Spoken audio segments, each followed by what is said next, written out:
Yes, no, maybe, I don't know.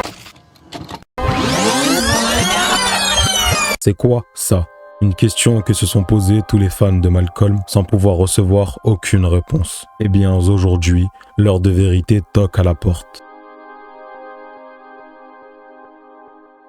Tout d'abord, penchons-nous sur la série Malcolm et son auteur Linwood Boomer. À la création de Malcolm, Linwood Boomer voulait créer une sitcom novatrice qui allait s'inspirer de sa propre vie de famille quotidienne lorsqu'il était jeune. Il a donc voulu créer une sitcom avec une famille Barjow, auquel absolument toutes les familles qui voudraient s'y identifier le pourraient. Il a donc fait de Malcolm une sitcom ancrée dans son temps, afin que le public puisse, eux, là aussi s'y retrouver. Tout en sachant que l'axe principal de la série sont de jeunes ados rebelles, alors Linwood fut obligé d'y mettre avec le monde de ces jeunes ados, lesquels nous pouvons retrouver sur des étagères de leur chambre, tels que des BD, des mangas, des peluches de Pokémon, quand ce ne sont pas les cartes, des Nintendo 64, des Game Boy et encore plein d'autres références. Boomer, en accord avec sa série, se devait de créer un générique tout aussi référencé que le monde de ces jeunes ados. Alors il décida d'y inclure quelques frames de l'animé Nazca, un animé très récent à la sortie de l'épisode pilote de Malcolm. Cependant, Nazca fut sujet à de mauvaises critiques de la part de certains parents reprochant la sombreur de l'œuvre pour des enfants. Mais il fut aussi choisi par Boomer, sans doute grâce à l'animation de Nazca, qui était très bonne pour l'époque et qui se rattachait parfaitement à l'ADN de Malcolm, permettant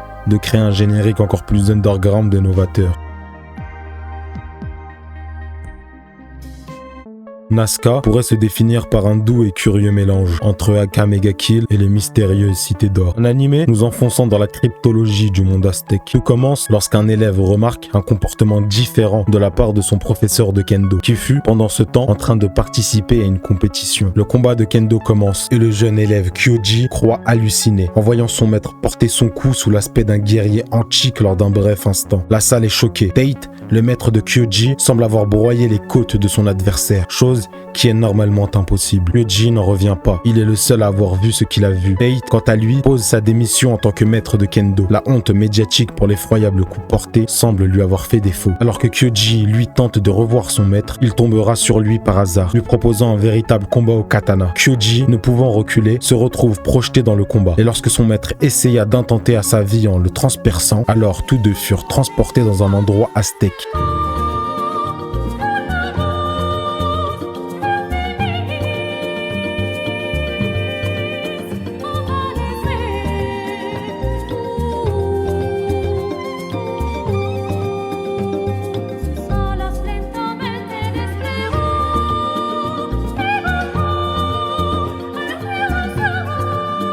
Tate, son maître, lui annoncera qu'ils sont des réincarnations de leur vie passée, des hommes âmes aztèques, et qu'ils sont destinés à se faire la guerre, car un seul pourrait subsister sur ce royaume. Ce sera donc le début d'une quête stratégique, où chacun se devra de réunir un maximum d'âmes guerriers afin d'assouvir sa vision. Kyoji n'a de toute manière pas le choix. Tate, son ancien maître, a pour projet de réveiller une force ancienne maléfique, le Ira-Teze, afin de créer un nouveau déluge sur Terre pour la purifier de tout vice humain. L'anime sera magnifiquement joué sur les tensions de l'affection humaine entre chaque personnage, se voyant devoir choisir un camp parmi ces deux-là. Une compilation d'acceptation et de rejet de souvenirs de leur vie passée, se heurtant à leur nouvelle vie, là où le destin n'est jamais loin. Ouroboros, le serpent, se mordra toujours la queue, autant que les cycles se répéteront. L'unique moyen d'y mettre fin sera d'en finir avec cette guerre qui dure depuis 500 ans. Mais il n'y a pas que ça. La mise en jeu de l'apparition de reliques significativement mystérieuses, de ruines détruites, de coups montés, d'invocations des dieux, des déserts arides aux villes oubliées, Nazca maîtrise son sujet et est réellement unique en son genre. Pour moi aussi, c'est la première fois que je puisse assister à une telle œuvre, réussissant parfaitement l'alliage d'un peuple passé à des secrets méconnus de notre monde. D'ailleurs, à la première apparition de Kyoji dans sa terre natale, il y rencontrera un symbole d'oiseau cryptique et mystérieux. Ceci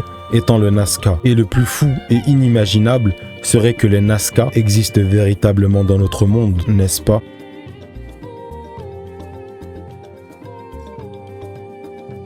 Découverts en 1927, ces géolithes sont le fait de la civilisation Nazca, une culture pré-inca qui se développa entre 300 avant Jésus-Christ et 800 de notre ère. À partir de 2004, une équipe japonaise conduite par le professeur Masato Sakai de l'université de Yamagata mènera des recherches sur place. En octobre 2012, elle établira un laboratoire permanent à Nazca. Leurs découvertes seront juste folles, telles qu'une centaine de géoglyphes géométriques, de têtes humaines et encore plein d'autres artefacts. Les liens des documents seront en description. Selon l'archéologue Marcus Reidel, co-directeur du projet Nazca Palpa Project mené depuis 1996 par une équipe internationale, la fouille de tumuli située à l'extrémité de géoglyphes met en évidence des plateformes maçonnées interprétées comme des autels à offrandes, où l'on retrouverait principalement des objets tels que des fragments de céramique, des restes de plantes et des pinces de crabe. Un autre indice qui vient appuyer la théorie du culte lié à l'eau est que le moment d'intensification des géoglyphes coïncide avec une période de sécheresse, notamment à la fin du 6e siècle. Tout ce qui vient d'être cité se trouve dans l'anime Nazca et où il fait référence de manière très claire. L'incorporation de scénarios autour de ces guerriers renforce l'ombre qui pèse sur la véritable signification du Nazca. Un animé de seulement 12 épisodes, maîtrisant parfaitement l'art du contexte, sublimé par des OST folles de Nami Sagara, possédant une âme sonore irréproduisible,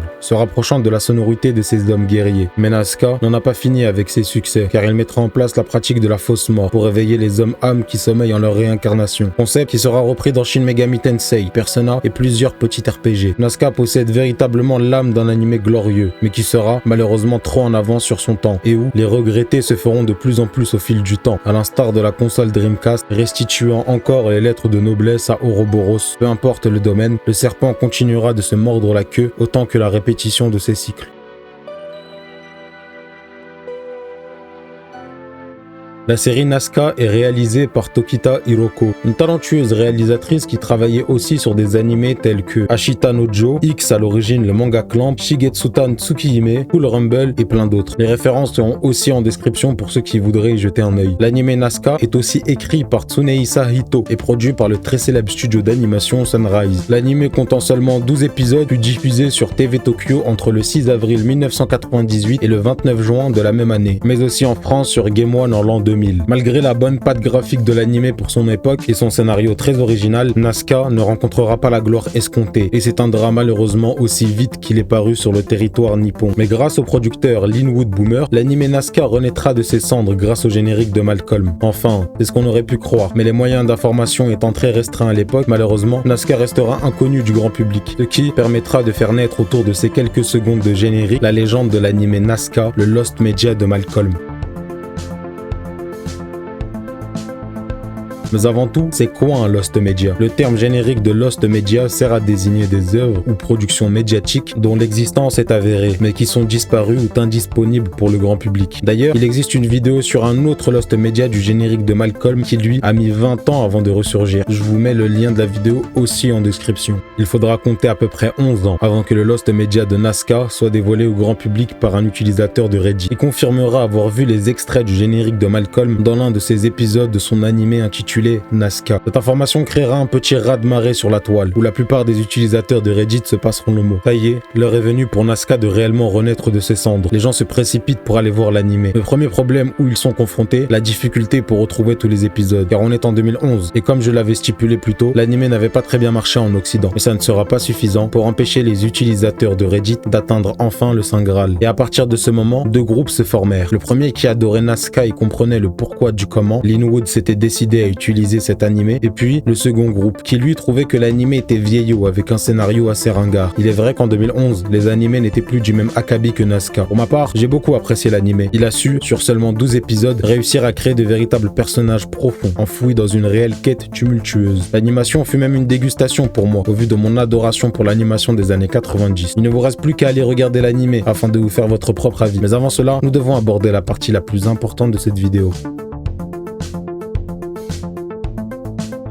Vous vous rappelez plutôt quand je vous parlais d'animés hardcore, il faut savoir que durant les années 90 aux États-Unis, les animés étaient un phénomène de niche, et donc les personnes externes aux animés avaient beaucoup d'a priori, dont les parents qui trouvaient ça hardcore de regarder des dessins animés avec autant de violence. Nous assisterons donc à une véritable anti-japanimation, où les parents et même les infos jugeront bon de demander l'interdiction de ces animés et de déplorer ces dessins animés hardcore, là où les jeunes s'insurgeront encore plus envers leurs parents, ne comprenant pas la haine de leurs parents pour leurs animés. Les animés deviendront donc à ce moment-là un passe-temps stéréotypé, underground, hardcore, possédant la même réputation que le rap ou le jeu vidéo, c'est-à-dire destiné aux familles ghetto, grossières et sans ambition. Il en sera de même pour la France avec sa tentative de censure du Club Dorothée ou même les insurgés de la Pokémania. En Occident, les animés seront diffusés en masse sur des chaînes gratuites à l'heure des programmes pré-ados, tels que le matin sur M6, la 1 ou encore la 2 et la 3. L'Occident créera même des chaînes à succès dédiées aux animés, qui marqueront leur temps tels que Fox Kids et Toonami aux États-Unis. Et voilà le point de collision entre Malcolm et Nazca. Nous regardions et avons grandi sur les mêmes chaînes où étaient diffusés les animés et Malcolm. Nous avions les mêmes parents qui ne voyaient pas forcément Malcolm d'un bon œil autant que les animés. Malcolm s'imposa comme une véritable nouvelle sitcom underground autant que les animés. Et Malcolm sut être indémodable durant ces 20 dernières années autant que les animés. Au fond, l'expérience que nous avons partagée avec Malcolm était la même que celle de Nazca. Et c'est ce qui créera pour nous, au fil des années, un engouement pour la découverte de cet animé si intrigant vu dans le générique de notre sitcom favorite. Mais ce n'est pas tout, car si l'animé Nazca procure un si grand impact pour les fans de Malcolm, c'est que durant de nombreuses années, il a suscité une part d'ombre pour nous, les fans français de Malcolm, et pour la plupart d'entre nous n'avions pas la référence de cet animé. Tandis que ce que nous cherchions était de pouvoir s'assimiler à Malcolm par leur passe-temps de la vie quotidienne, qui étaient aussi les nôtres. Mais ce n'est pas tout. Le générique de Malcolm est un générique iconique qui nous a tous marqués de par certes sa musique, mais surtout par un générique qui sortait des normes, en proposant un générique quelque peu trash. Et elle est là, la vraie réponse. Découvrir un générique aussi différent que toutes les autres séries de l'époque pousse notre curiosité, et encore plus lorsque les deux plans choisis du générique confirment d'autant plus cette volonté très ado